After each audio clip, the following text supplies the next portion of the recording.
Video కెమెరాల సాక్షిగా చంద్రబాబు నాయుడు మహిళల్ని అవమానించాడు. ముందుగా దానికి ఈ రాష్ట్ర మహిళలందరికీ చంద్రబాబు నాయుడు క్షమాపణ చెప్పాలి. ఆయన ఇచ్చిన సూపర్ 6, సూపర్ 7 హామీలు అమలు చేయమని మహిళలు ఎక్కడ అడుగుతారో అని ముందుగానే ఎదురు దాడి చేసి ఏ విధంగా మహిళల్ని అవమానించారో నిన్న అందరూ కూడా గమనించారు. పల్లె వెలుగు బస్సులో స్టార్ట్ చేసి 1 ఇయర్ అయిందని జెండా పండుగ రోజు జెండాను ఎగరవేసి ఆ పల్లె వెలుగు బస్సులో మహిళల్ని ఎక్కించుకొని కట్ట దగ్గర ఉన్న తన ఇంటికి తీసుకువెళ్లి భోజనాలు పెడతానన్న పేరుతో ఏ విధంగా అవమానించి వాళ్ళ ఆత్మస్థైర్యాన్ని దెబ్బతీశాడో టీవీల సాక్షిగా ఈ రాష్ట్రంలో ఉన్న మహిళలందరూ కూడా గమనించారు. మహిళల్ని ఎవరు ఏమిచ్చినా వెంపర్లాడే వాళ్ళలాగా, డబ్బుకు ఆశపడే వాళ్ళలాగా, అసలు ఎంత నీచంగా చంద్రబాబు నాయుడు చిత్రీకరించాడో చూస్తుంటే చాలా రక్తం మరిగిపోతుంది. ఈరోజు చంద్రబాబు లాంటి డర్టీ పాలిటిషియన్ ఈ దేశంలోనే ఇంకొకరు లేరు అని కేసీఆర్ గారు చెప్పినప్పుడు కొంతమందికి అర్థం కాలేదు. కానీ ఈరోజు పూర్తిగా అర్థమైంది. చంద్రబాబు నాయుడు లాంటి dirty politician one and only Chandrababu నాయుడే. ఆయనకి ఎవరు పోటీ రాలేరు, ఎవరు సాటి కూడా రారు డర్టీ పాలిటిక్స్ చేయటంలో. ఆయన చెప్పిన వ్యాఖ్యలు ఏంటి తెలుసా? అమ్మా, మీరు 2000 ఓటుకు తీసుకుంటే ఆ తీసుకున్నోడు 2 లక్షలు సంపాదించాలనుకుంటాడు, మీకు ఎలా మంచి చేయగలుగుతాడు అని చెప్పి సిగ్గు లేకుండా కళ్ళు అరపకుండా ఆయన చెప్పే నీతులు చూస్తే అసలు ఎవరికైనా కూడా కోపంతో రగిలిపోతారు. ఎందుకంటే ఒసామా బిన్ లాడెన్ ప్రపంచానికి శాంతి పాఠాలు చెప్తే ఎలా అందరూ నవ్వుకుంటారో చంద్రబాబు నాయుడు నీతులు చెప్తే అలాగే. అసలు ఓటుకి నోటు అనే పరిచయం చేసిన వ్యక్తి చంద్రబాబు నాయుడు. ఎన్టీఆర్ గెలిపించుకున్న ఎమ్మెల్యేల్ని లాక్కొని ఎన్టీఆర్కి వెన్నుపోటు పొడవటానికి అదే డబ్బును వాడాడు. వైస్రాయ్ హోటల్లో ఎమ్మెల్యేల్ని దాచిపెట్టి వాళ్ళకి బ్రీఫ్ కేసులతో డబ్బులు ఇచ్చి ఎన్టీఆర్ మీద ఎలా చెప్పులే ఇచ్చాడో ఇప్పటికి కూడా ఈ తెలుగు ప్రజలు మర్చిపోలేరు. అలాగే మీరు చూస్తే కేసీఆర్ గవర్నమెంట్ ని కూల్చడం కోసం ఏ విధంగా ఓటుకి నోట్ల కట్టలు రేవంత్ రెడ్డితో పంపించి ఆడియో వీడియోలతో సహా దొరికిపోయారో చంద్రబాబు నాయుడు చేసిన ఘనకార్యం అందరూ కూడా కళ్ళారా చూశారు. సో ఈ రాష్ట్రంలో డబ్బుతో వ్యవస్థల్ని మేనేజ్ చేయటం, సొంత తండ్రి లాంటి మామను వెన్నుపోటు పొడటానికి అదే డబ్బులు వాడటం, ప్రజల్ని మోసం చేసి తాను అధికారంలో రావడానికి అదే డబ్బులు వాడటం, అలాగే తాను చెప్పిన హామీలు నెరవేర్చినట్లు చూపించడానికి పచ్చ ఛానళ్ళకి అదే డబ్బులు ఇచ్చి మేనేజ్ చేసుకోవటం, ఇవన్నీ కూడా ఆయన చేస్తూ ఓటుకు నోటు అని నీతులు చెప్తున్నాడు చూడు మహిళలకి. అది చంద్రబాబు నాయుడు గొప్పతనం. తప్పులన్నీ చంద్రబాబు నాయుడు చేస్తాడు, కానీ నిందలు ఎదుటి వాళ్ళ మీద వేయటానికి ఏ మాత్రం కూడా సిగ్గుపడడు. ఈరోజు క్లియర్గా నేను చంద్రబాబు నాయుడు గారిని అడుగుతున్నాను. చంద్రబాబు నాయుడు గారు, మీకు 2 ఎకరాలు ఉందని అందరికీ తెలుసు, ఈ రాష్ట్రంలో ఉన్న వాళ్ళందరికీ. ఆ 2 ఎకరాల్లో 1 ఎకరా మీ తమ్ముడికి పోతుంది. మరి 1 ఎకరాతో రాజకీయాల్లోకి వచ్చిన మీరు ఈరోజు 1,00,000 కోట్లకి ఎదిగారు అంటే ఇదే విధంగా దోచుకొని ఎదిగారని మీరు ఒప్పుకుంటున్నారు కదా. మరి మీ మీద ఎంక్వైరీ వేసి మిమ్మల్ని ఏం చేయాలో ఒకసారి మీరు చెప్పండి. ఈరోజు మీరు, లోకేష్, మీ మంత్రులు, మీ ఎమ్మెల్యేలు మేము డబ్బులిచ్చి ఓట్లు కొనుక్కున్నాం కాబట్టి మేము మీకు ఏ వెల్ఫేర్ చేయము, ఏ డెవలప్మెంట్ చేయము, ఈ రాష్ట్రాన్ని దోచుకుంటాము, మా ఎమ్మెల్యేలు దోచుకోవడానికి పూర్తిగా సహకరిస్తాము అని చెప్పడం నిజం కాదా? నగిరి నియోజకవర్గంలో భానుప్రకాష్ ఏ రోజు పిల్లికి భిక్షం పెట్టినోడు కాదు.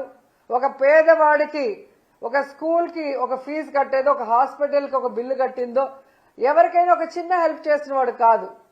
కానీ ఈరోజు తన హక్కు అన్నట్టుగా ఇసుక నుంచి, గ్రావెల్ నుంచి, కంకర్ నుంచి, గ్రానైట్ నుంచి ఏ విధంగా దోచుకుంటున్నాడో పట్టపగలే పోలీసుల కళ్ళుండి చూడలేకపోతున్నారు, రెవెన్యూ డిపార్ట్మెంట్ కళ్ళుండి చూడలేకపోతున్నారు.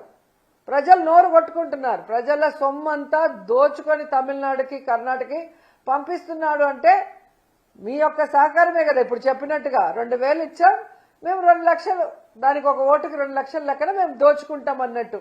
ఇంతకన్నా సిగ్గుచేటుందా? ఇంతకన్నా వ్యవస్థల్ని భ్రష్టు పట్టించే నాయకుడు చంద్రబాబు నాయుడు కన్నా ఇంకొకరు ఉన్నారా అని నేను అడుగుతున్నా. ఈరోజు మహిళల్ని మాట్లాడుతున్నారు మీరు, సిగ్గుండాలి మీకు. ఎలక్షన్లప్పుడేమో అమ్మ చెల్లి తల్లి అని చెప్పి కాళ్ళు పట్టుకుంటారు, చేతులు పట్టుకుంటారు. ఓట్లు వేసిన తర్వాత అదే మహిళల్ని ఆగస్టు 15 రోజు పిలిచి మరీ అవమానించడం ఎంతవరకు సమంజసం? ఖచ్చితంగా చంద్రబాబు నాయుడు ఆయన పార్టీ మొత్తం కూడా మహిళలకి క్షమాపణ చెప్పాలని కూడా డిమాండ్ చేస్తున్నాం. ఈరోజు మీరు చూస్తే చంద్రబాబు నాయుడు, లోకేష్, వాళ్ళ మంత్రులు, ఎమ్మెల్యేలు, పార్టీ నాయకులు ఇంతవరకు మేము డబ్బులు ఇవ్వకుండా ఎలక్షన్ చేశాం, 2029లో కూడా మేము ఒక్క రూపాయి కూడా ఎలక్షన్కి ఖర్చు పెట్టము అని చెప్పి ప్రమాణం చేయగలరా?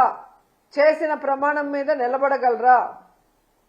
ఎందుకంటే ఈ రాష్ట్రంలో రాజకీయాల్ని డబ్బుమయం చేసిన వ్యక్తి చంద్రబాబు నాయుడు.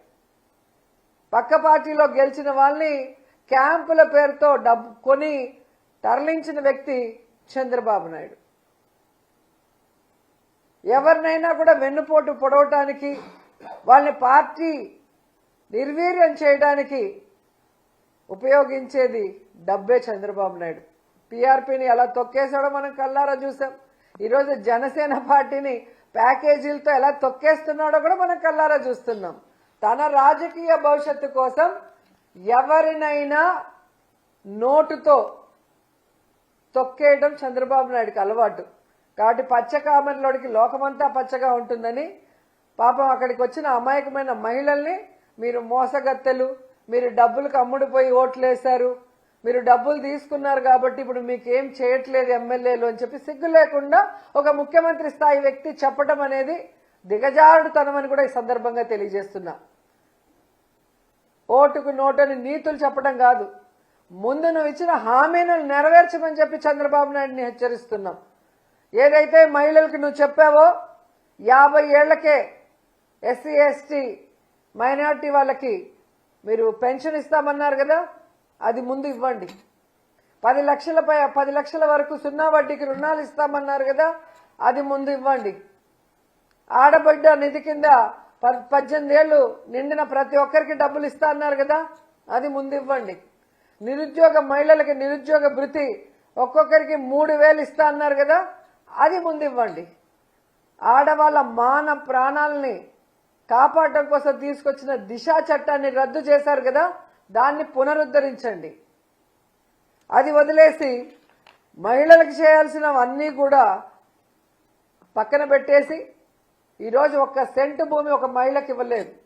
ఇంకా బెల్ట్ షాపులు వీధి వీధిన ఊరూరా పెట్టి ఈరోజు విద్యార్థులు, మైనర్ బాలికలు, మహిళల మీద రేపులు, దాడులు చేసే పరిస్థితిని మీరు క్రియేట్ చేస్తున్నారు సిగ్గు లేకుండా. ప్రభుత్వంలో తక్కువ టైంలో ఎక్కడో ఊరికి దూరంగా ఉన్న షాపుల్ని మళ్ళీ ప్రైవేట్ వాళ్ళ పరం చేసి ఇప్పటి ముప్పటిగా ఎక్కడ పడితే అక్కడ బెల్ట్ షాపులు పెట్టి ఈరోజు చిన్న 5 ఏళ్ల 6 ఏళ్ల పిల్లల్ని కూడా రేప్ చేసి ముక్కలు చేసేసి పూర్తి చేస్తున్నారు. అంటే దానికి కారణం ఈ మద్యం కాదా? మీరు దగ్గరుండి పండిస్తున్న గంజాయి కాదా అని అడుగుతున్నా. కుప్పంలో అలాగే హోమ్ మినిస్టర్ ఉన్న ప్రాంతంలో గంజాయి ఎలా పెంచుతున్నారు, ఎలా తరలిస్తున్నారు కళ్ళారా చూస్తున్నాం కదా. మరి ఒక ముఖ్యమంత్రిగా ఉండి మీరు, హోంమంత్రిగా ఉండి ఆమె ఏం చేస్తున్నారు? ఎంతసేపు పక్కనోడికి నీతులు చెప్పడం, లేదా జగన్ గారిని కానీ వైఎస్ఆర్ కాంగ్రెస్ పార్టీ నాయకుల్ని బూతులు తిట్టడం తప్ప కూటమి ప్రభుత్వానికి వేరొకటి చేతనవునా అని మేము అడుగుతున్నాం. ఈరోజు మీరు అధికారంలోకి వచ్చిన తర్వాత మీరిచ్చిన ఈ సూపర్ 6, సూపర్ 7 పథకాల కింద మీరు ఇవ్వాల్సిన డబ్బులు 2,40,000 కోట్లు వెల్ఫేర్ ద్వారా. కానీ మీరు ఇచ్చిందంతా 31,000 కోట్లు, అంటే 13% మాత్రమే అలా విధులిచ్చేశారు.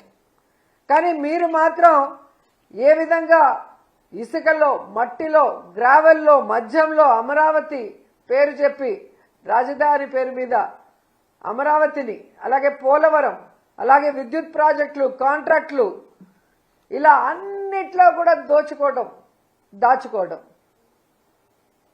ప్రజల డబ్బుతో ఫ్లైట్లు వేసుకొని ఫారిన్కి వెళ్తారు, కానీ ఎక్కడికి వెళ్తారో ఎవరికీ తెలియకుండా సైలెంట్గా వెళ్తారు. ఇక్కడ దోచుకున్న డబ్బు అక్కడ దాచుకోవటం, ఎక్కడ దాచుకున్నారో ఎవరికి తెలియకుండా.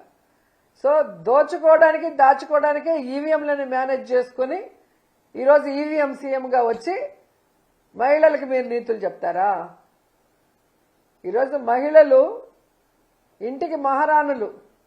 మొగుడు 1,00,000 తెచ్చినా, 50,000 తెచ్చినా, 5,000 తెచ్చినా, 1,000 తెచ్చినా కష్టపడి ఆ కుటుంబాన్ని దాంట్లోనే వాళ్ళు గుట్టుగా గౌరవంగా బ్రతికే వాళ్ళు. తమ పిల్లలకు చదువు కానీ, తమ అత్తమామలకి సేవ కానీ, తమ భర్తకి అండగా నిలబడి పనిచేసేవాళ్ళు మహిళలు. మహిళల్ని చేతులెత్తి నమస్కరించాల్సింది పోయి డబ్బు కోసం దేనికైనా వెంపర్లాడే వాళ్ళలాగా నువ్వు చిత్రీకరించావు. చూడు, మహిళల చేతిలో చావు దెబ్బ తింటారు తెలుగుదేశం పార్టీ వాళ్ళు. గతంలో కూడా ఇలాగే మాట్లాడారు. కోడెల శివప్రసాద్ గుర్తుందో లేదో మీకు? కారు గ్యారేజ్లో ఉండాలి, ఆడది వంటింట్లో ఉండాలి అని. ఏమయ్యాడు? కాబట్టి ఆడవాళ్ళు దేవుళ్లతో సమానం. వాళ్ళు నిస్వార్థంగా కుటుంబం కోసం పనిచేసేవాళ్ళు.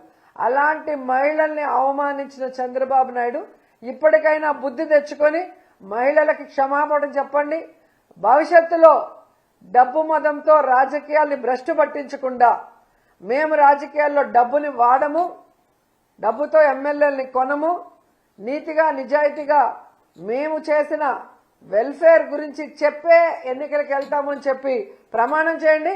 దానికి కట్టుబడి ఉండండి. ముందు మీరు నేర్చుకోండి, తర్వాత వేరే వాళ్ళకి నేర్పించవచ్చు. వింటున్నారు కదా అంటే సామెత ఉంది చిత్తూరు సైడు, వినేవాడు ఎర్రోడైతే చెప్పేవాడు చంద్రబాబు నాయుడు అంట.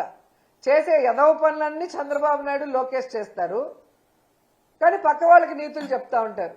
ఫస్ట్ మీరు ఏదైతే హామీలు ఇచ్చారో ఆ హామీల్ని 100% నెరవేర్చండి.